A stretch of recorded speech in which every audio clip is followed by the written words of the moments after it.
ರಾಜ್ಯ ಸರ್ಕಾರದ ವಿರುದ್ಧ ಮತ್ತೊಮ್ಮೆ ಶಾಸಕ ಬಸನಗೌಡ ಪಾಟೀಲ್ ಯತ್ನಾಳ್ ಕಿಡಿಕಾರಿದ್ದಾರೆ. ಪ್ರಮುಖವಾಗಿ ನೇಪಾಳದಲ್ಲಿ ರಾಜಕಾರಣಿಗಳು ನನ್ನ ಮಕ್ಕಳು ತಿಂದು ತಿಂದು ಹೊಟ್ಟೆ ತುಂಬಿಸಿಕೊಂಡಿದ್ದಾರೆ ಅಂತ ಆಕ್ರೋಶ ಹೊರಹಾಕಿದ್ದಾರೆ. ಅದಕ್ಕೆ ಅಲ್ಲಿನ ಯುವಕರು ಸಿಡಿದೆದ್ದಿದ್ದು ಅಲ್ಲಿನ ಸರ್ಕಾರ ಕಿತ್ತೊಗೆದು ರಾಜಕಾರಣಿಗಳನ್ನು ಓಡಿಸಿದ್ದಾರೆ. ಇಲ್ಲೂ ಕೂಡ ರಾಜಕಾರಣಿಗಳು ಹಿಂದೂಗಳ ತಂಟೆಗೆ ಬಂದ್ರೆ ಇಲ್ಲಿನ ಹಿಂದೂಗಳು ಕೂಡ ಮನೆಗೆ ನುಗ್ಗಿ ಸರ್ಕಾರವನ್ನ ಕಿತ್ತಾಕ್ತಾರೆ. ಆದ್ರಿಂದ ಸರ್ಕಾರ ಹಿಂದೂಗಳ ಭಾವನೆಗೆ ಧಕ್ಕೆ ತರಬಾರದು ಅಂತ ಕಿಡಿಕಾರಿದ್ದಾರೆ.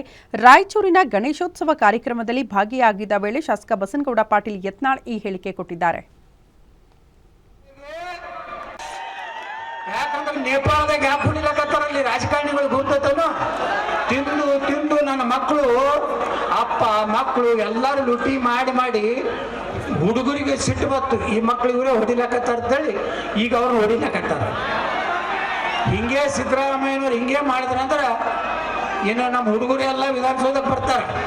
ಹುಷಾರಿರ್ರಿ.